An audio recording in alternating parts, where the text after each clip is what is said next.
before we start? No? Okay. Patrick, are you ready? Okay. All we need is the authors. No point. No point in my just standing here, right? I've already said what I had to say. Um, John, do you want to go and encourage the authors to walk across while you're putting out chairs? I'm going to give a shout out to Mr. Nato. He is a volunteer who has been with the Poison Pen for over 20 years. He sets up all of these chairs. He's such a wonderful person. I truly have no idea what we would do without him. Do you, Patrick? He was our most reliable. He's absolutely true. Every once in a while, we buy him a gift card. That seems to be kind of all. But anyway, we're extremely grateful to have him, which reminds me, if you're new, when we're done, we do have to ask you to move the furniture by folding up the chairs and moving them to that side. These bookshelves are curved, and so if you lean anything against them, it all slides down and decapitates you. So we don't want that to happen. I actually see authors coming, so let's give them a round of applause.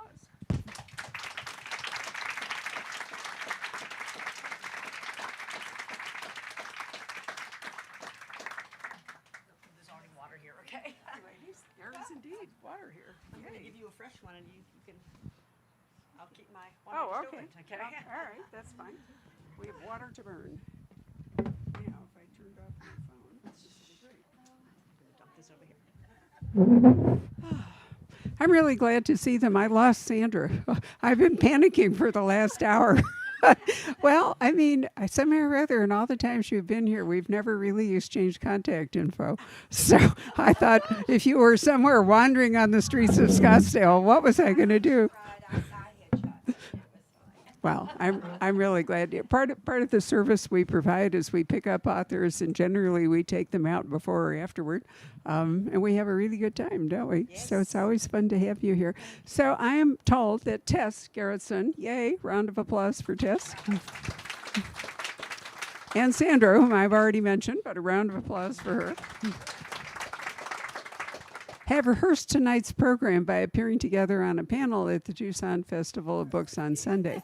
They said it would be boring, but I pointed out that probably only a few of you, if any, were at the Tucson Book Festival, and if you did, you'll just have to listen to it all over again, right?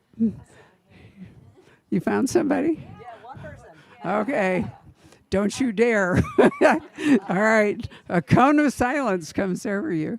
Anyway, one of the reasons I thought it would be so much fun to have Tess and Sandra together is I find there are many similarities in their writing process, in the kind of women that they write about. And also, we've been together how long? Harvest was my first. Oh, sorry. You have to use the mic. Harvest was my first book on tour, and you were one of the first to have, host an event.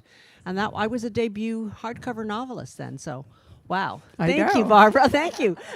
I think Tess and I think you've been here for every book, more or less. Just Even about, during yeah. COVID, we would ship to her and she would come. And we see Sandra quite often, so you swan up here from Texas. Am I on? It's green. Am I on? Sarah, green Okay.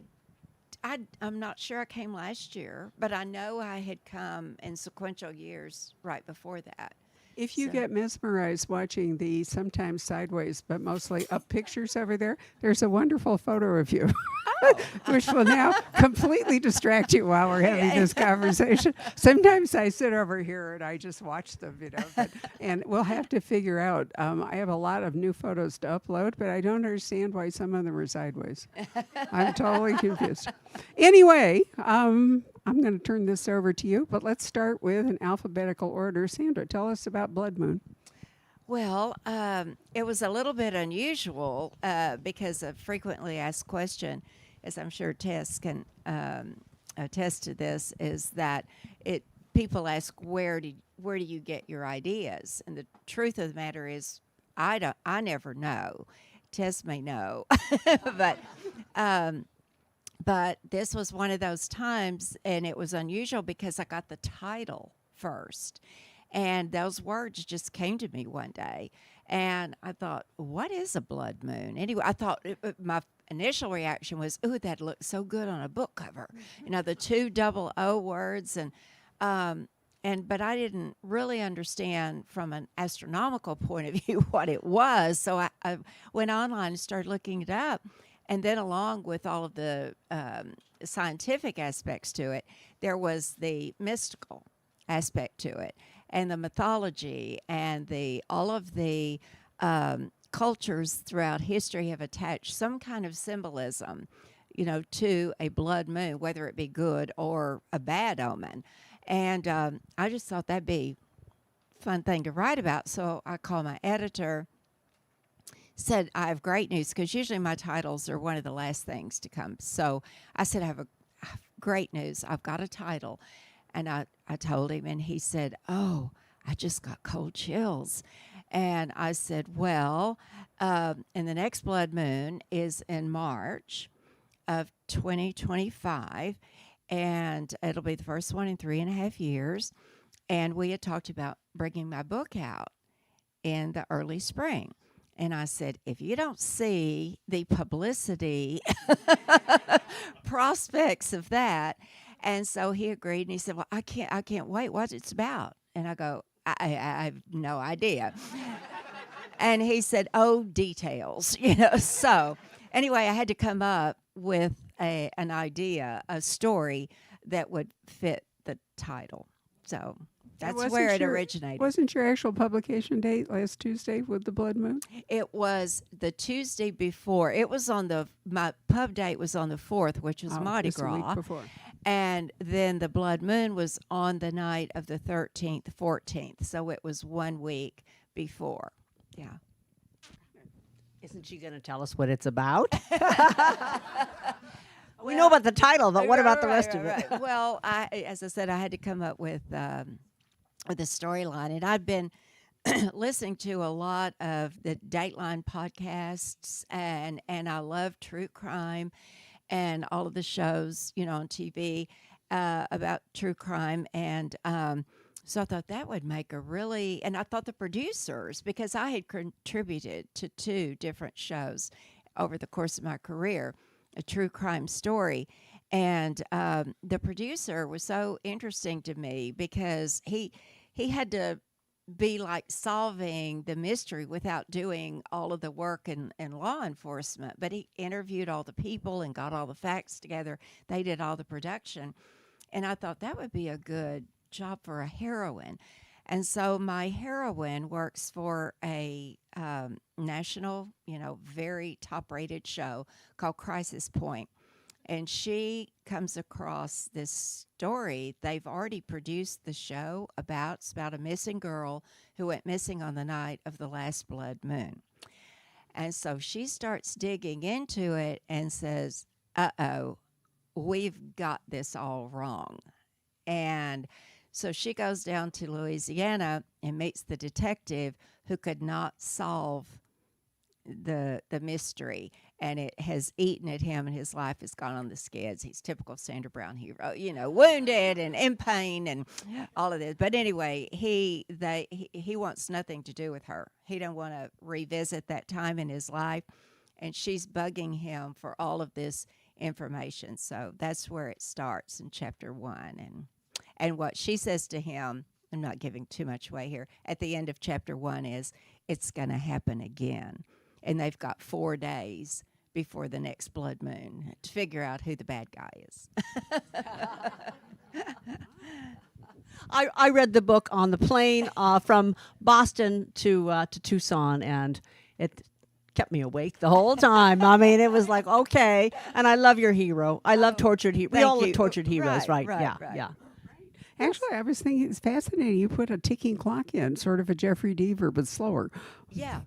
It was, I thought, it was, I wanted it to correspond with the blood moon. I wanted the release date, to correspond. But I figured if they had all the time, if they had 3.5 years from the last one to the next one, we wouldn't be that worried about them or the next victim. But if we had a ticking clock, so I put it, and this also, intensifies the romance, because they got to get on with it, And they do. Sexy is a word often applied to Sandra's books, so I like that. Oh, okay. Summer guests, but start us off by telling us about the original Martini Club #1 for anybody who Because wasn't that's here. what I'm reading. Okay. Yeah. And I read all day in my hotel room. I'm halfway through right now. It's amazing. So this is the sequel to The Spy Coast. And how many of you have read The Spy Coast? Okay, so there's plenty who haven't, and I should tell you where that book came from. About 35 years ago, when I first moved to Maine, I moved to a little town called Camden. And my husband opened a medical practice, and he would take occupational histories of his new patients. Now, most of the patients were retirees because we live in a kind of an old state. And he would hear this answer a lot. They would say, "I used to work for the government, but I can't talk about what I did." So after he heard that about 3 times, he thought, where did we move to? And we got the answer from a real estate agent. She said, "Oh, they're all retired from the CIA." This was well known. Everybody knew we were like a center for CIA retirement. And I realized after talking to people and listening to the gossip that I had an OSS retiree on one side of me and I had a CIA retiree up the street on the other side of me. My son's good friend, his parents were both CIA, married CIA. So they were around. And as I got older, I began to look at my neighbors differently. I'd go into the grocery store and I'd see these gray-haired people pushing their little shopping carts, and I would think, "What did you used to do? Were you hot? Did you pack a gun?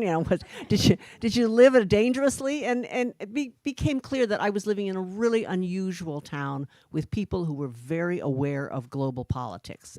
Everyone would sit there and they'd argue with really detailed political points that I don't think your normal person really even thinks about. So I began to wonder what kind of life it is to be a retired spy. Do you get together with other spies? Do you have cocktail parties? And that's where my 5 members, my 5 heroes of the first book come out. They're called the Martini Club. The first book focuses on Maggie Bird, who is a retired spy, but she's now a chicken farmer. She left the CIA under sad circumstances, and it's kind of haunting her all these years later. And they have to solve a murder of a woman who ends up dead on Maggie's driveway. But it turns out it's a calling card from her past, and it pulls her back into the business. And she has to bring her friends along to help her figure out what is going on. So that was the Martini Club. That was the Spy Coast. It also included a local police officer named Jo Thibodeau. She's a woman in her mid-30s. When she first meets these 5 retirees, she has no idea who they are. She thinks they're just, we have gray hair, we're old, we're forgotten, we don't know anything. And then she realizes they are always a step ahead of her, and it drives her nuts. And then by the end of the first book, she knows who they are. She's come to respect them. And now we go on to the next book, which is The Summer Guests. And I bring the whole crew back, but this time it's about a conflict between the people who come every summer to Maine. They tend to be wealthy. They have these large homes that are empty for most of the year. And there's one wealthy family called the Conovers, and their 14-year-old girl that comes with this family goes missing. They think that she may have drowned, so the police drag the pond, and instead of finding a girl, they find a skeleton that's been there for maybe 50 years of a young woman who's clearly been murdered. So now we have 2 mysteries. We have a missing 14-year-old, and we have a dead woman who's been there for a long time. And the Martini Club gets involved because the prime suspect for the girl's disappearance is Maggie's next-door neighbor, and she is convinced that he is completely innocent. So we have this dual investigation again, Jo Thibodeau and the Martini Club, and of course they both resist each other, and they also cooperate.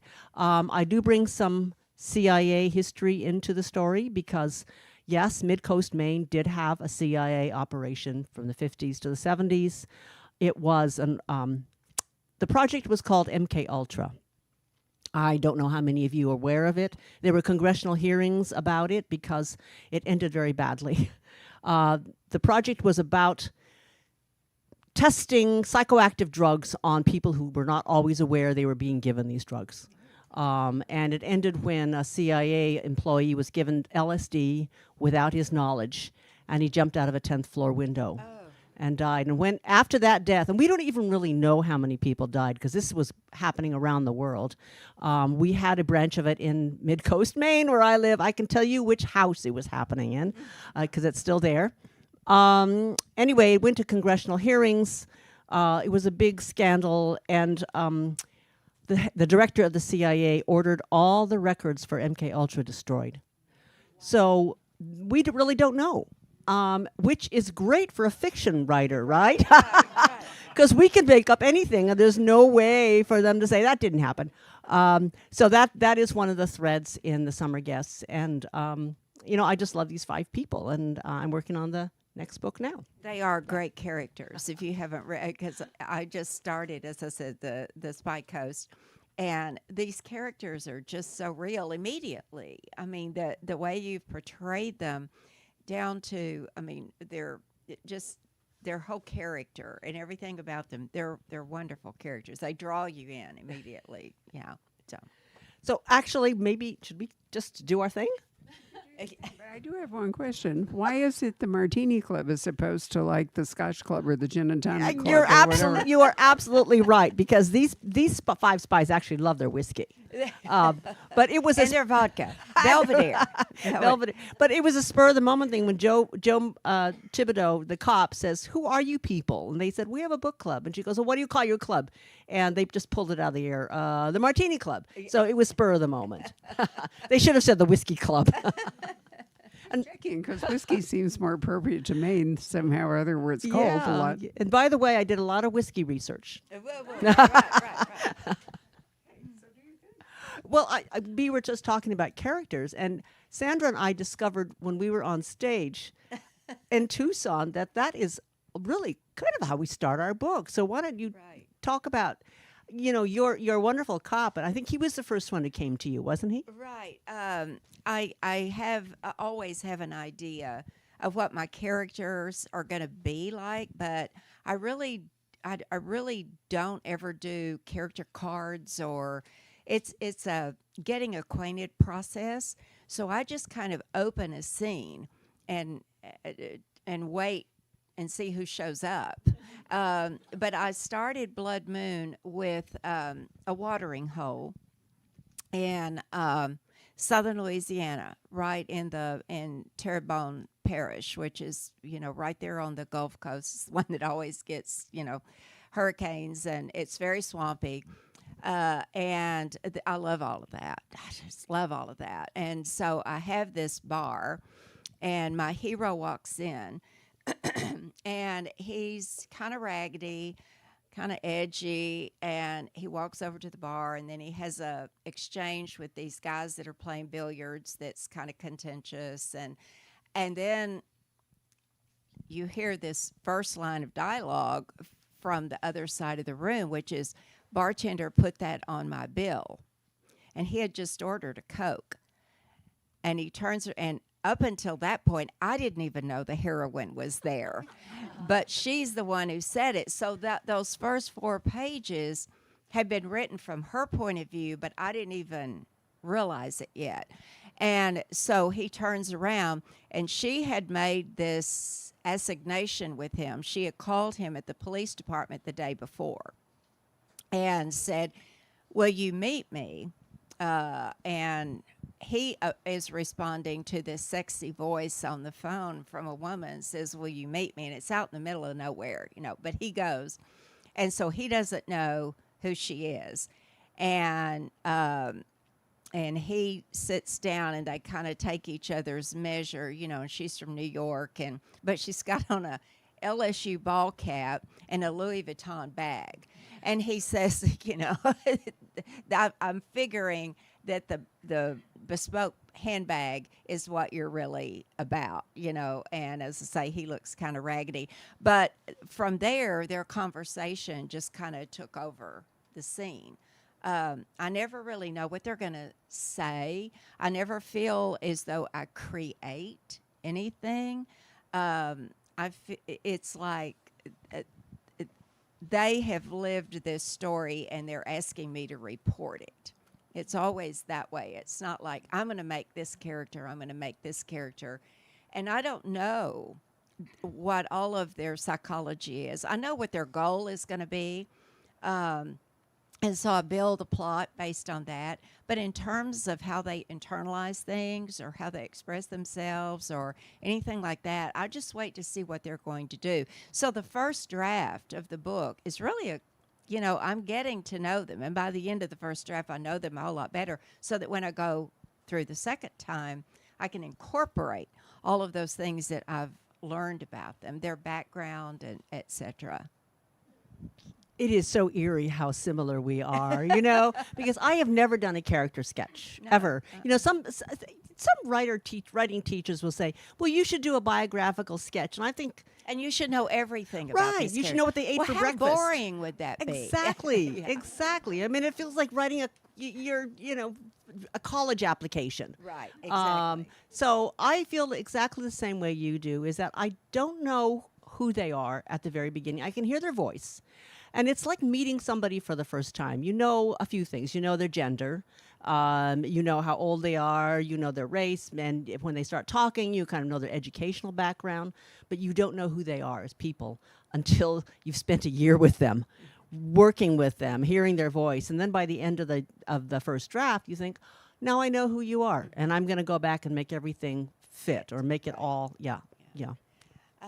My mother told me that I had an imaginary friend when I was little.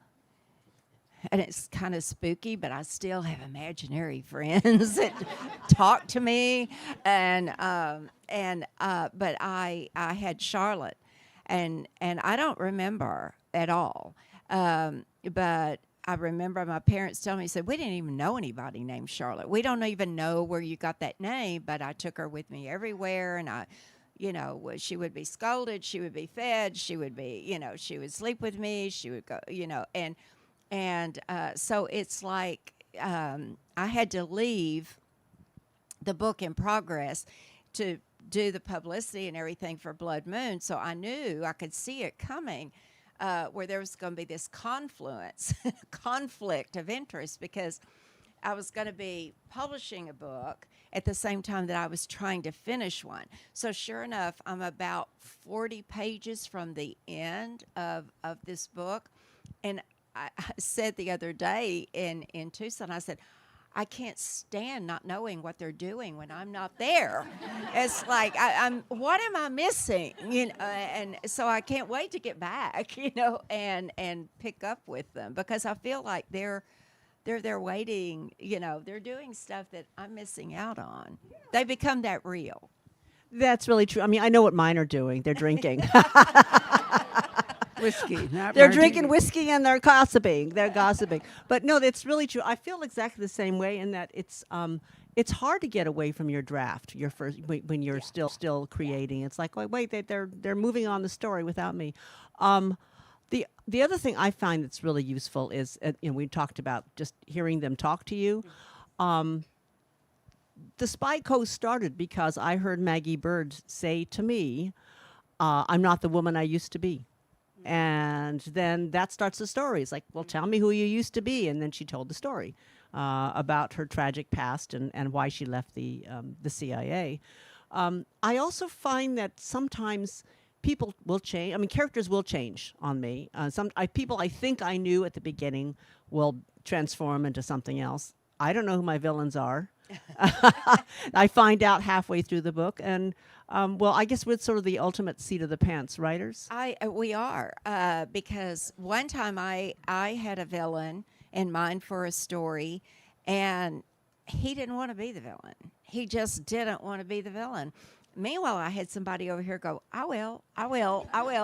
And so I thought, yeah. And then one time I actually had a gender swap. I've had one too. Have you? Yeah. And I was writing Where There's Smoke. And there was supposed to be this really contentious relationship between my hero and his father. And every scene I wrote, I got through about 10 chapters, and every scene between them was just supposed to be so, contentious, and they just fizzled. I mean, I just couldn't.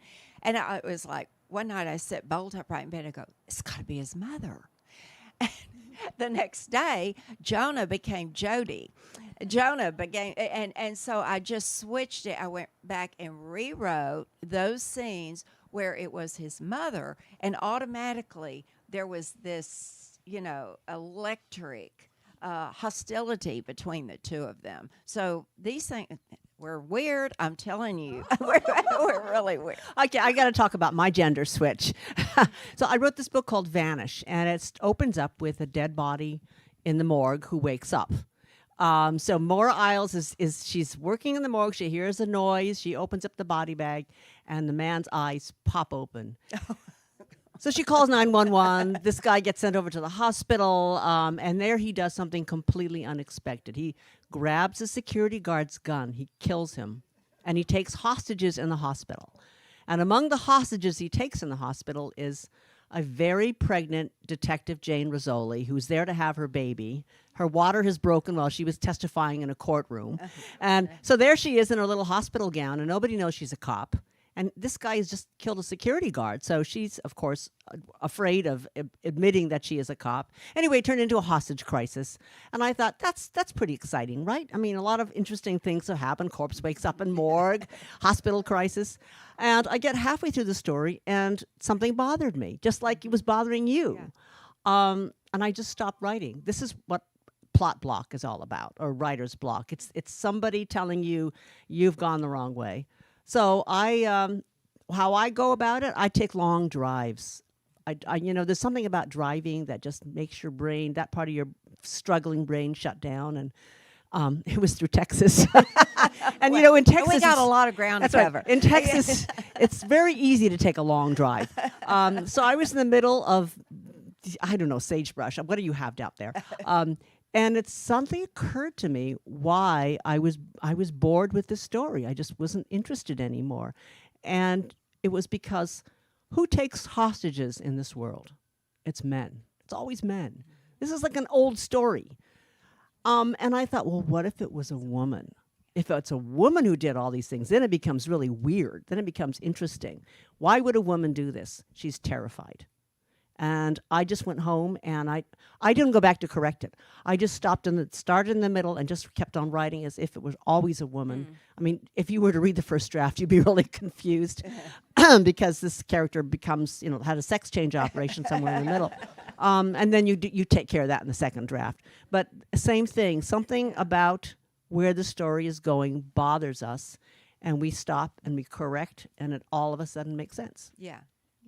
I've had that happen many times, too many times. But I think, and in terms of the blockage, I don't know. It's kind of masochistic, but I don't take drives. I put in the hours at the keyboard though.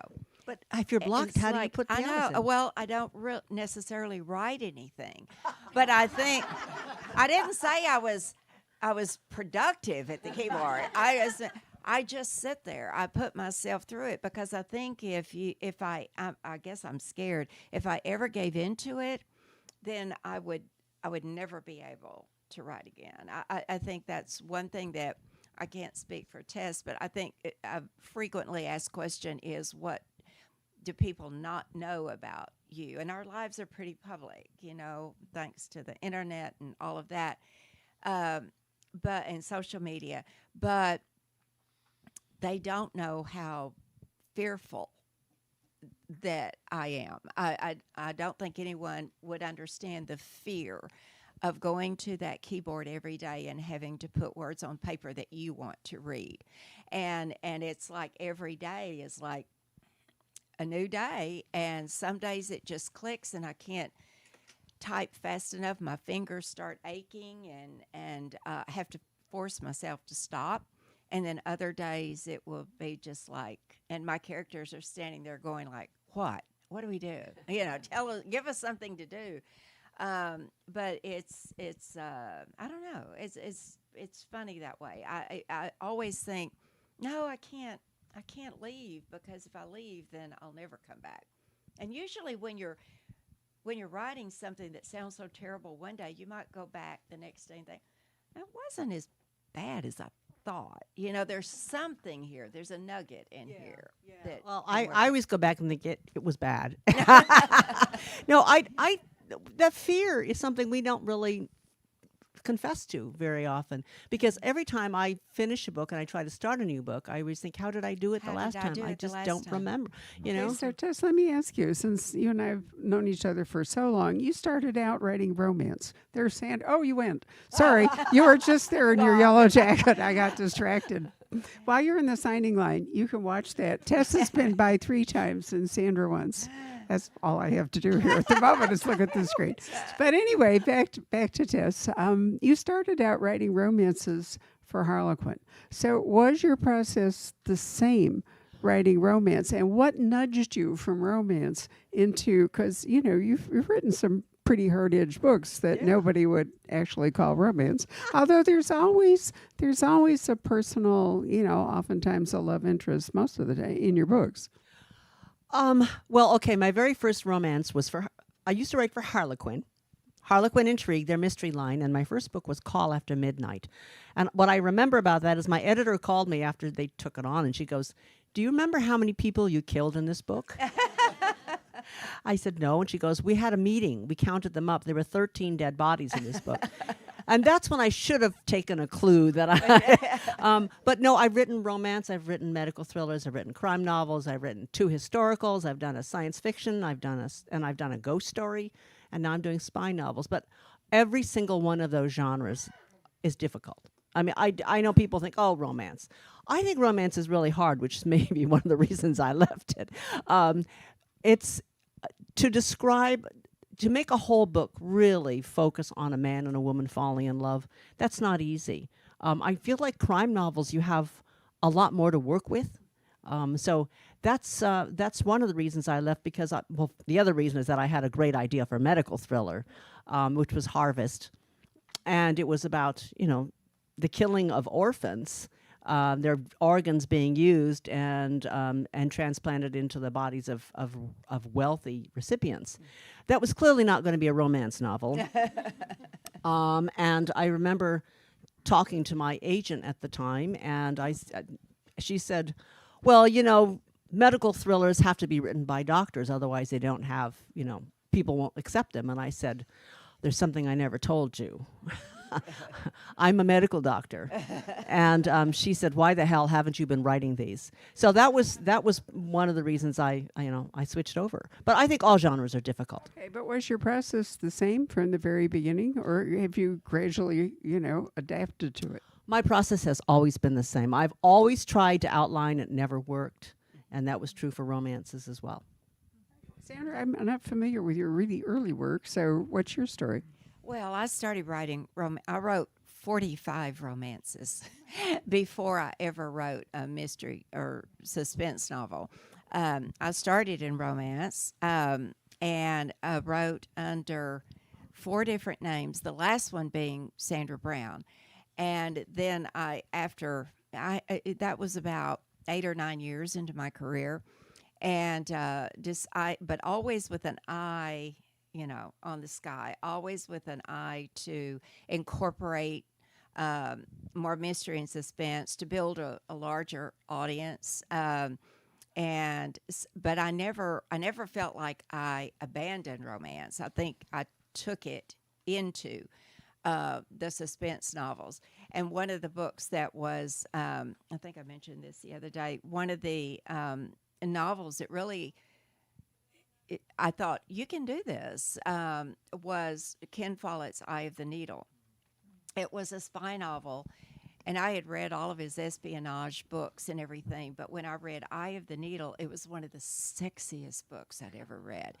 And it was because of the forbiddenness. It was totally forbidden for a Nazi spy and this English woman to have, of course she didn't know who he was, but that forbiddenness was so intense, and the desire was equally intense. And I thought, you know, you could incorporate this into a suspense novel because it just heightens the stakes on both of those elements. The romance heightens the suspense heightens the romance because there's more at stake. And so I wrote this this crossover book, they called it, because it was going to be my first standalone novel, which meant it was out of a series. It was my first standalone, and it was called Slow Heat in Heaven. And it was like, it kind of shocked my bona fide romance readers who read only, you know, that genre. And it was like, you know, she used to be such a nice girl. So I thought, maybe I'm onto something here. And so I wrote a second one for the same publisher called Best Kept Secrets. And then I wrote my third, which is called Mirror Image. And that was my first New York Times bestseller. So I came through the ranks, so to speak, but I couldn't agree with Tess more when she says, any storytelling is hard because it's the best occupation in the world. You get to lie for a living. You get to play make-believe all day long. It's a amazing career, except for the writing. The writing is hard. But every genre, any storytelling is hard. You've got to compel your readers to keep turning the pages, whether you're writing fiction, romance, historical, futuristic, whatever it is. Every single book should be a thriller. Every single book should thrill the reader. They cannot put it down. That's, you know, when I set out to write a story, that's what I want. It'll be like, I don't want them to be able to put this book down. I'm so glad you mentioned Ken Follett, because only today did I discuss with your publisher the fact that he has a new book coming out in the fall. But I remember at a Thriller Fest years ago, Ken Follett, who, you know, wrote wonderful spy novels, decided to write a book called Pillars of the Earth about That's awesome. It's amazing. which he said everyone was against it. Mm-hmm. His agent didn't want him to write it. His publisher didn't want him to write it. Everyone, you know, said, no, this, you know, you're the eye of the needle guy. But Ken went, no, you know, and he said, you know, to this day, it's still his best-selling book, despite all the other success that he's had. That's amazing. The whole series. I've read all three of them. But I met him at that thing, and I was a total blithering idiot. I mean, I could not speak because he's very distinguished, and he's in that posh British accent, and I was just totally in love, but also so in awe, you know. Well, if we lure him here, I'll invite you back. Oh, absolutely. You I'll can sit talk on the to back him. row.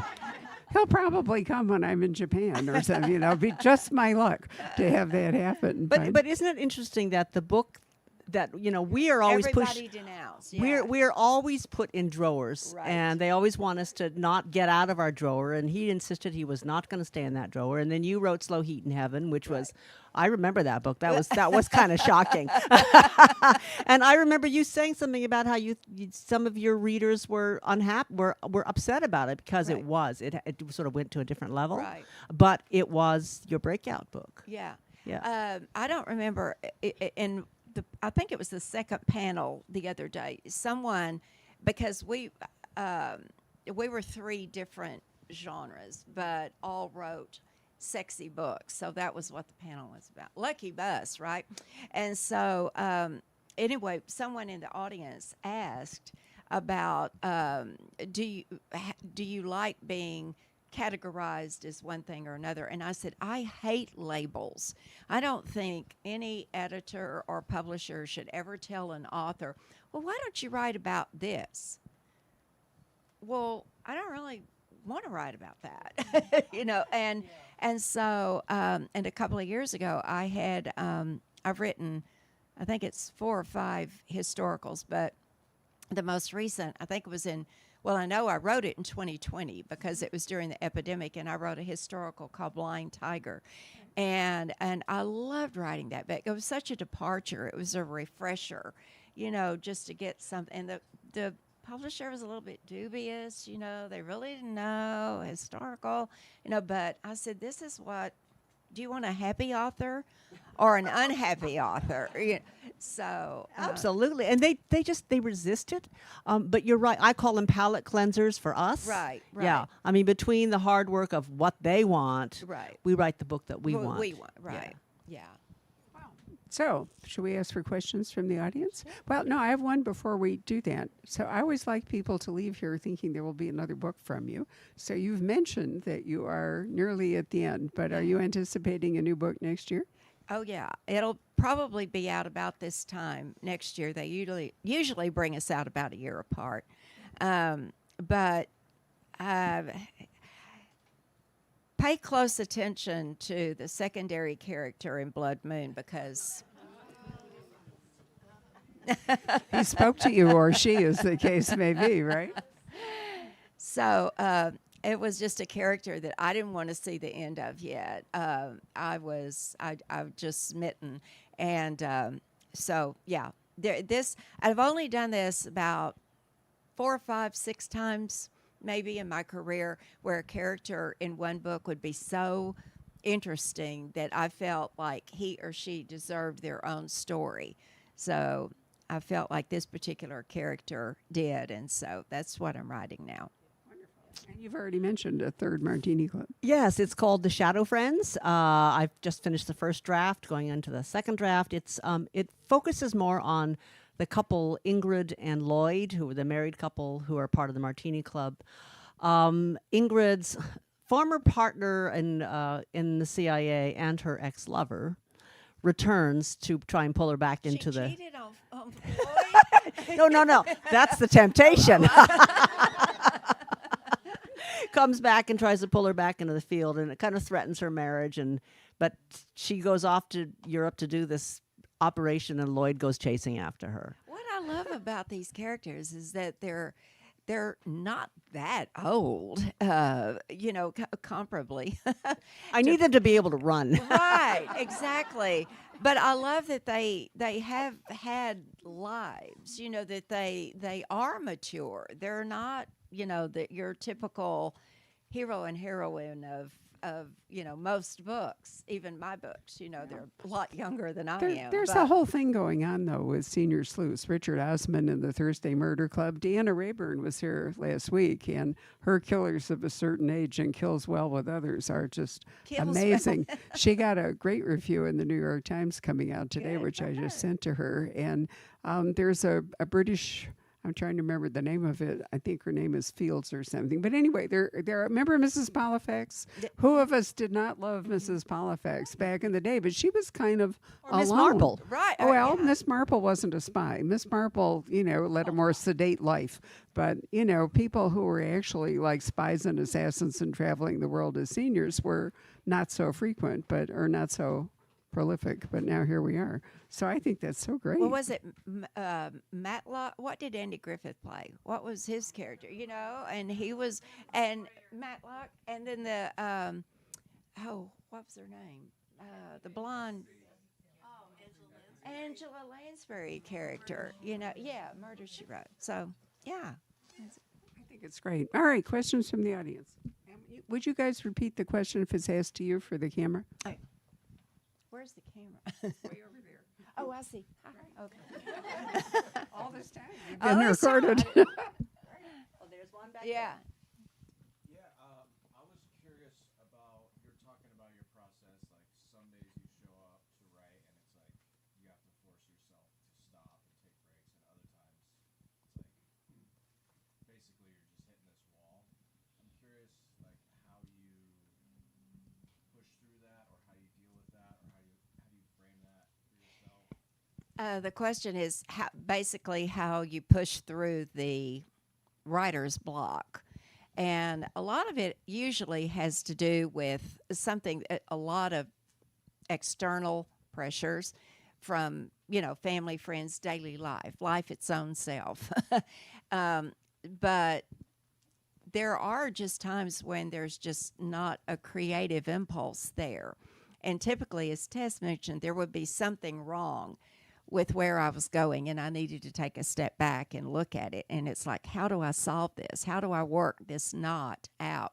And typically, even though I will be sitting there in that chair banging my head against the wall, it's typically when I'm doing something completely unrelated to the writing where I'll go, that's it. Driving. That's it.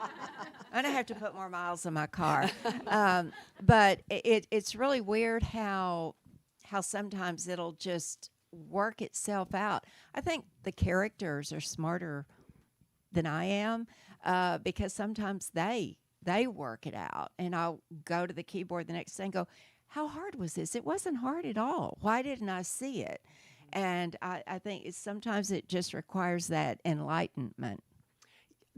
You're in search of the aha moment is what you're in search of. That flash of insight that makes all the puzzles suddenly become clear to you. And there's been a certain amount of research in what really helps us break through these creative blocks. One of them really is warm water.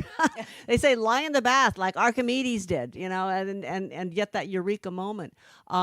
I think it's important for you not to think about the problem, like, because you mentioned it, and you're doing something else, and it allows that creative part of your brain, which is always working, to suddenly come up with the answer. And for me, it's driving. It's something where you are actually occupied in doing something that you have to sort of pay attention to, but not really. And you're allowed. The creative part is allowed to like do its own thing, and all of a sudden there it comes, that aha moment. I have had really bad days, and you're talking about a bath. I had in a former house a sauna built into the bathroom, and I would go in there, total darkness, just stay in the sauna and literally sweat. And I'd come out of the sauna like, where's the nearest notepad?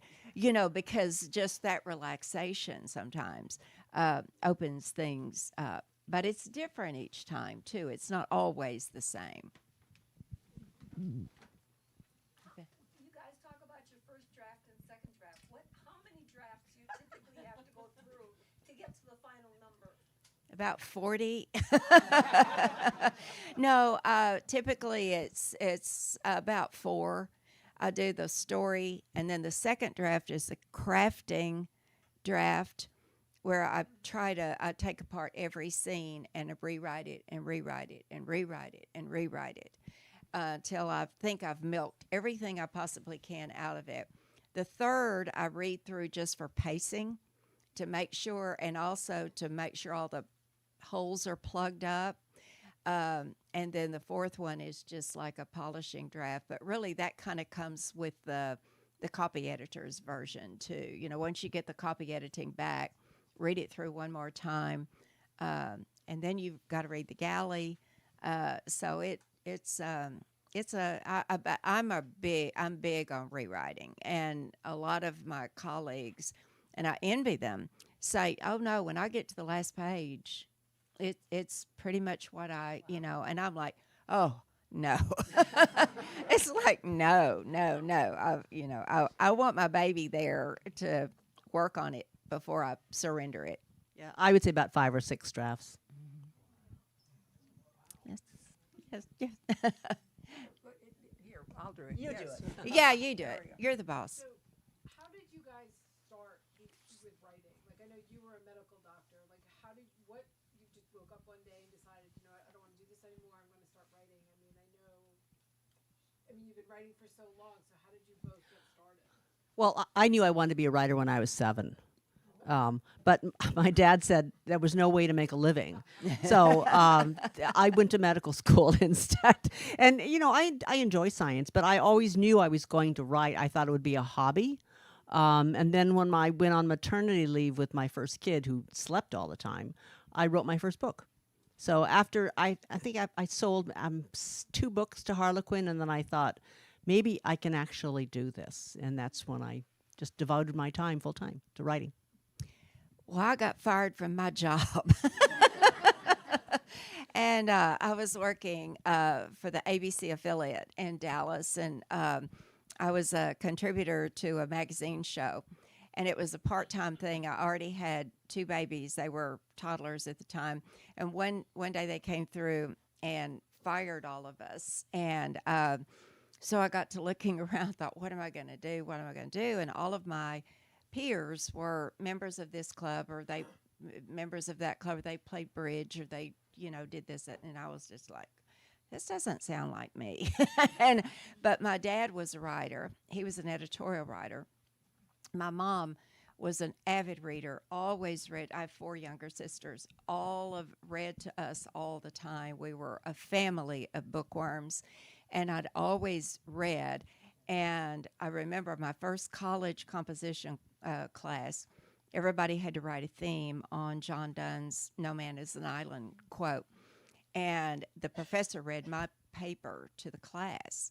And I got a B+, and I thought, damn, why didn't I get an A on that? If it was good enough to read, But anyway, that I kind of knew that it wasn't hard for me. So when I got fired, I was married at the time. My husband at the time said, you really should try this because you've always said you would love to. And so he literally set up a card table and borrowed the money to buy me an electric typewriter. That's how far back it goes. And I didn't know I could. I had the same trepidation you did. It was like, who do I think I am, to write a book? But I had a fire in my belly for it. I thought, yeah, I'm going to do it. But I approached it as a job, too. I thought, I'm not going to dabble in this and make a fool out of myself if I'm going to do it. And so I read books on fiction, how to story structure and character development, and I did my homework and eventually, sold my first romance. Yeah. Over here on this side, is there somebody? Yes, ma'am. Boy, oh boy, I'm listening to you two, and I'm thinking, how do you sleep at night? You get up in the middle of the night and go, oh, and you go and write it down. I don't. I really don't. I'm a pretty good sleeper, sort of. But I never, it's, I don't know. I don't need, I'm never inspired. And so on one panel, it was you. We're talking about being inspired by a dream. Oh, yeah. Yeah. So see, that never happens. I was sitting there going, why didn't that ever happen to me? Tell them that story. That was interesting. Oh, yeah. I mean, I said pay attention to your dreams. Sometimes they really do something. I was in Italy for my birthday, and Venice, and I had a nightmare. I dreamt I was playing my violin, and there was a baby next to me, and the baby, her eyes turned red, and she turned into a monster. And I woke up and thought, well, I have no idea what this is all about, but there's a book in it. Yeah, and then I ended up in the Jewish quarter of Venice, where they have all these memorials to the 246 Jews who died in the Holocaust. And there was this one plaque with the names of all the dead. And I saw one group of names, all with the same last name, and I thought, that's my story. Yeah. That's my story. And so it became a story about a violinist who buys a piece of music, handwritten music, in an antique store in Rome. And every time she plays it, her 3-year-old daughter goes berserk and becomes the monster. So she feels compelled to go back to Italy and find out who wrote this music. And of course, the music came out of the Holocaust. It was composed by a Jewish violinist in the camps. And this is the weird thing about it. I had a second dream halfway through writing that book. I was describing the music so minutely, even though it didn't exist. And I woke up one morning with the music in my head. And so I composed it, and it's been recorded. It's on YouTube. You can hear it. Recorded by We played it when you were here. wonderful violinist. Yeah. Yeah, we did. It was great. Yeah. So pay attention to your dreams. You never know. I always dream these epics. I mean, and they're in Technicolor, and it'll have a cast of thousands.